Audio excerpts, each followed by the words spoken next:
Halo anak-anak, kembali belajar dengan Bu Yanti. Kita akan belajar IPA adaptasi tumbuhan bagian pertama. Bagian kedua besok pertemuan berikutnya ya. Nah, kita ke pengertian dan tujuan adaptasi dulu. Adaptasi itu apa? Adaptasi itu kemampuan makhluk hidup untuk menyesuaikan diri terhadap lingkungannya.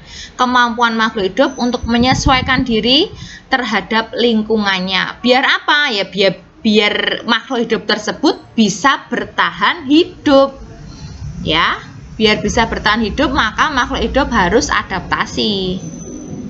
Nah, yang pertama, penyesuaian adaptasi tumbuhan terhadap kondisi lingkungan. Di sini ada lingkungan kering, maka disebut tumbuhan xerofit. Tumbuhan xerofit, tumbuhan yang hidup di lingkungan kering, misalnya gurun pasir, pokoknya yang kering-kering yang kurang air. Nah, contohnya adalah tumbuhan kaktus. Di situ ada tumbuhan kaktus, ada tumbuhan kurma, ada tumbuhan cocor bebek, dan ada tumbuhan lidah buaya. Tumbuhan-tumbuhan tersebut bisa bertahan di lingkungan yang kering karena mempunyai akar yang panjang untuk mencari sumber air. Nah, kita ambil contoh adaptasi kaktus.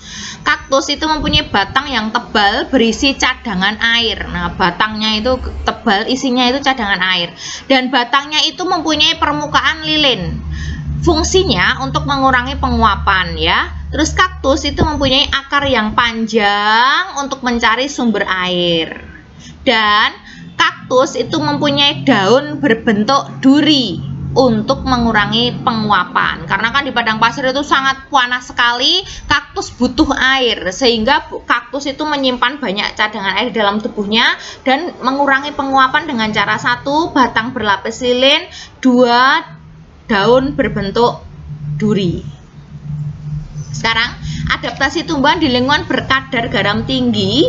Yang mana lingkungan berkadar garam tinggi? Itu ada di laut, pantai, dan muara sungai. Muara sungai itu di mana? Muara sungai itu di ujung sungai menuju ke laut. Ya, jadi semua sungai itu bermuara ke laut, bertujuan nyemplungnya ke laut. Nah, jadi muara sungai, laut, pantai itu kadar airnya mempunyai kadar garam yang tinggi ya. Airnya mempunyai kadar garam yang tinggi. Dan di lingkungan itu hidup tumbuhan bakau. Nah, tumbuhan yang bisa hidup di lingkungan berair berkadar garam tinggi itu namanya halofit. Nah, tumbuhan bakau itu banyak jenisnya. Tumbuhan bakau mempunyai akar napas dan akar tunjang. Akar napas itu untuk mengambil oksigen di atas permukaan tanah, sedangkan akar tunjang ini untuk mengurangi abrasi atau mencegah abrasi.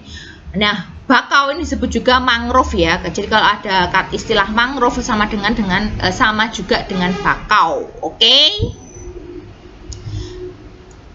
Nah, ini bentuknya seperti itu, akarnya sangat besar-besar mencengkram tanah ya, itu untuk menggocei atau megangi, gondeli tanah supaya tidak kena arus air, tidak kena ombak. Nah, maka digocei tanahnya oleh akar dari pohon bakau. Sekarang adaptasi tumbuhan lingkungan air. Tumbuhan yang hidup di lingkungan air ini disebut juga hidrofit. Hidro itu air. Contohnya teratai dan enceng gondok. Di situ ada gambar teratai. Teratai itu adaptasinya mempunyai daun berlapis lilin.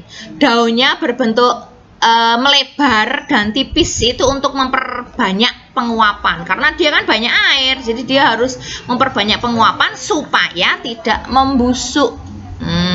Ya. Sekarang adaptasi eceng gondok, bentuknya seperti itu. Eceng gondok itu cirinya pangkal batangnya menggembung ya.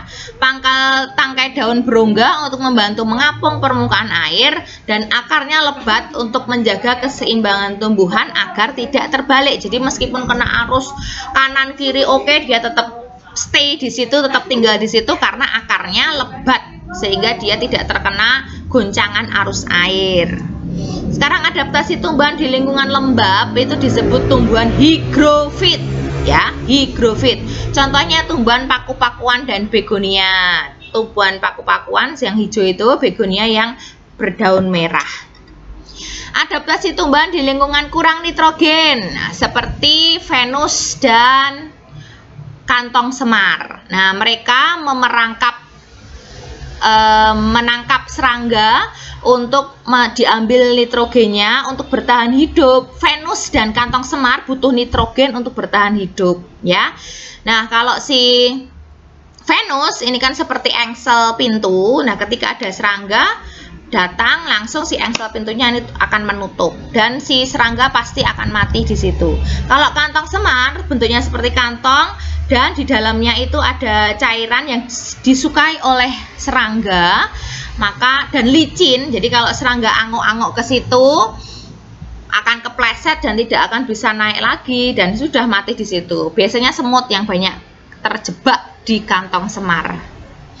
Kemudian yang kedua, penyesuaian adaptasi tumbuhan untuk berkembang biak. Selain untuk bertahan hidup, beberapa tumbuhan melakukan adaptasi untuk reproduksi loh. Apa saja? Mari kita lihat. Yang pertama adalah tumbuhan mawar, melati, anggrek, dan semua tumbuhan yang bermahkota mencolok. Nah, kalau mahkotanya mencolok itu fungsinya untuk menarik serangga, lebah, kupu-kupu ya, semua jenis serangga untuk membantu penyerbukannya, ya. Kemudian ada bunga rafflesia, itu baunya busuk sehingga menarik lalat. Nah, lalat pada bunga rafflesia ini membantu penyerbukan. Gitu. Oke anak-anak, terima kasih. Itu penjelasan singkat dari Bu Yanti. Semoga paham. Sampai ketemu di video berikutnya.